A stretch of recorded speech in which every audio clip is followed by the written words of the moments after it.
So what do you do if you only have 30 minutes a day?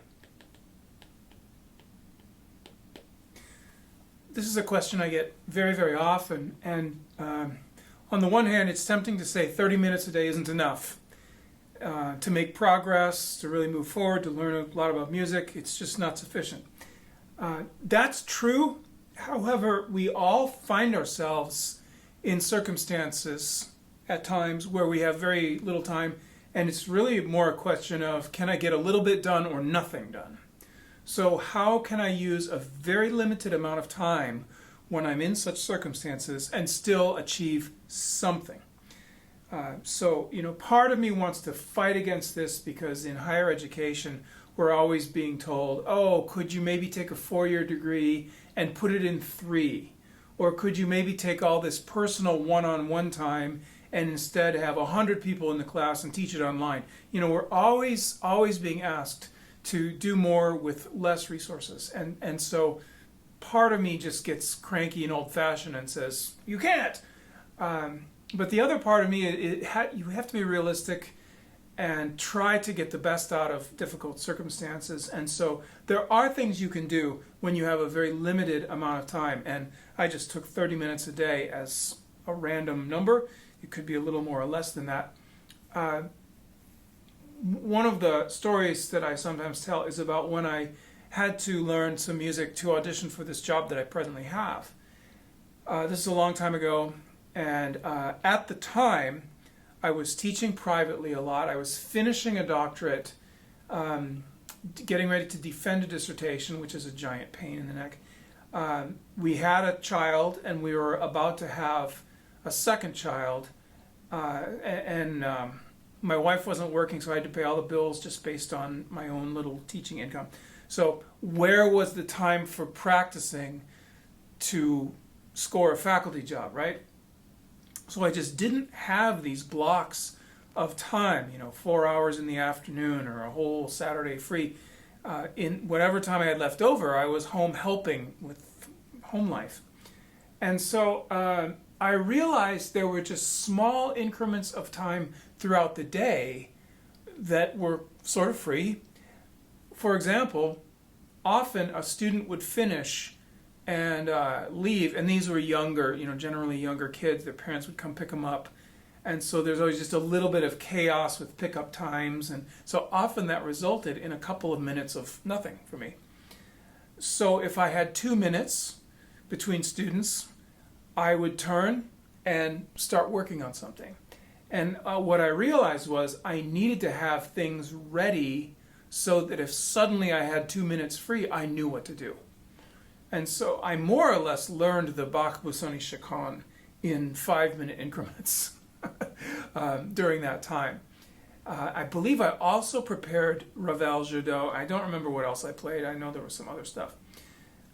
So it is actually possible. Another one that happened to me one time, there was going to be a guest violinist, and we needed to play, I think it was, must have been a Fauré sonata, violin sonata. These are super difficult for the piano. And I had asked to know what the lit was going to be and to have the score a month in advance. Well, I didn't get it until a week in advance, and I had a very, very full week. And so again, how do you just learn this huge piece in this short amount of time? So those experiences just helped focus this question for me. Now, first of all, I would say, if you always are under the restriction of having 30 minutes a day, that's all you're ever going to have, you have to be reasonable about what you can achieve, how far you're going to get in only 30 minutes a day. There are some things that you can get really great at, 30 minutes a day, sit-ups, I suppose, practicing your handwriting, but piano takes a little more than that. Nevertheless, for those times when we only have this amount of time, here are some ideas. One is plan your time. And the reason I say this is because often when we go to practice, we go into the room with the piano, and we only then sort of begin to try to figure out what we're going to do. Look at this book, look at that book, think about this piece, read a couple pages of that piece. Oh yeah, what about scales? Oh yeah, what about something else? And by the time I really get going, I've already used up a lot of time. So I need to know going in already how I'm going to plan to use that time. What am I going to work on? Don't noodle around. Don't explore. Don't be curious. Just settle in and get going. You have time in 30 minutes to do maybe 2 things. Or maybe 3 very little things. Not 10 things. Okay? For example, you could sight read for 10 minutes. And you could do scales and arpeggios for 10 minutes. And you could work on a piece. Probably not a whole piece, probably just a short section of a piece for 10 minutes. That's pretty good. Okay? If I don't waste any time deciding that or being indecisive, if I go straight to work, I could get something done. Scales and arpeggios, if you play at about 16th notes at 120, you do, first of all, you do eighths, and then you do triplets, and then you do sixteenths. At quarter is about 120. Scales and then arpeggios, 2, 3, and 4 octaves. 2 with eighths, 3 with triplets, 4 with sixteenths. That's about 10 minutes to do all 24 keys anyway. So that actually works out really well.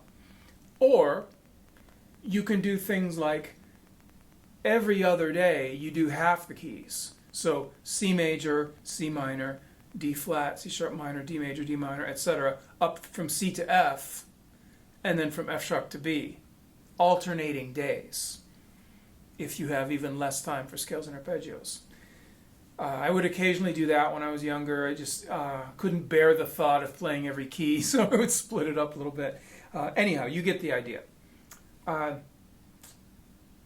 So split it up and be very, very purposeful. And now I want to give you a little example, a kind of real-life example of what it was like working on the Bach Busoni Chaconne all those years ago. And I'll go to the piano and do that for you right now.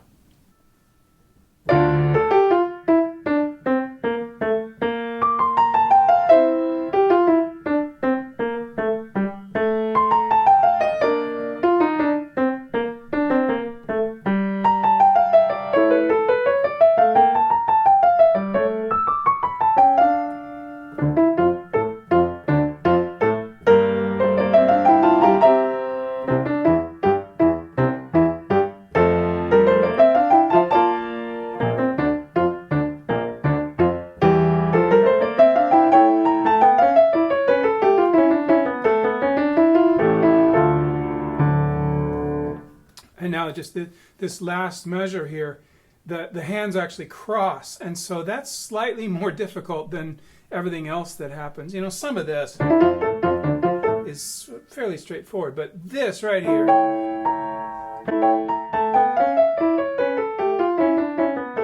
okay, what I found, it's just so awkward to cross like that, and I didn't want to redistribute it just for various reasons. So what I ended up doing is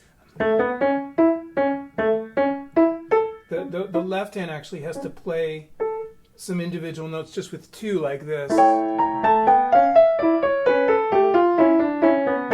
see that? Bop, bop, bop, bop, bop, bop with 2.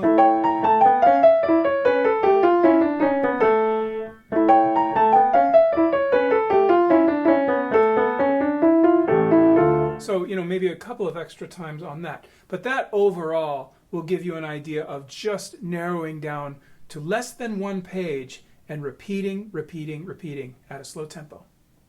So what I found fruitful and helpful in that process was, one, I knew that my time was so limited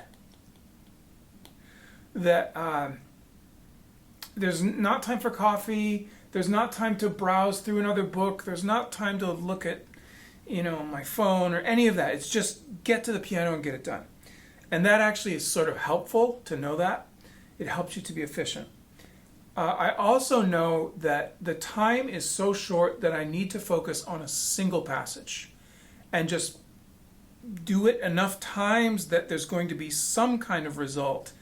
Do you ever get this feeling, like if you play through something once, it didn't really make any impression on you? It didn't really make a dent, and if you go back to it tomorrow, you're going to be starting over. Well, what about 2 times or 3 times? Kind of depending on what the passage is and how well you've got it worked out. I think after about 3 times, you start actually getting results that day. Not with once, maybe not even with twice, but maybe with several times in a passage, you start getting results. And so having this limited amount of time focuses you on a small area where you can just stay right there.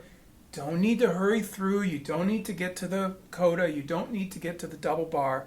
Just stay right where you are and focus.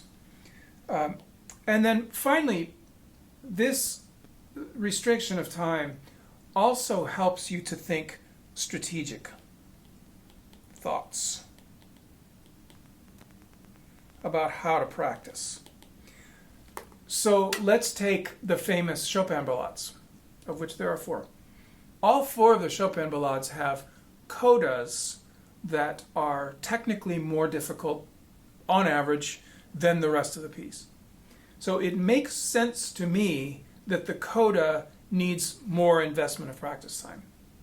However, when we have all kinds of hours to practice, we often don't feel the need to prioritize and be efficient. We just play all the way through. Well, maybe there's some material in those pieces that doesn't need to be played every day. Something slower, just some chords. Maybe it'll be just fine. And there are other passages that need multiple repetitions. So when I was under these kinds of time restrictions, I very quickly realized what sections of each piece needed more, how much more. Is it double? Is it triple? Can the slow section, I can just blow it off for a week and I'll be fine? It helped me allocate the correct amount of time and therefore be far more efficient in the way that I would practice. I hope that you have good ways of practicing and using the amount of time that you have. Let me know in the comments if you have other thoughts or questions. And as always, I'll see you later.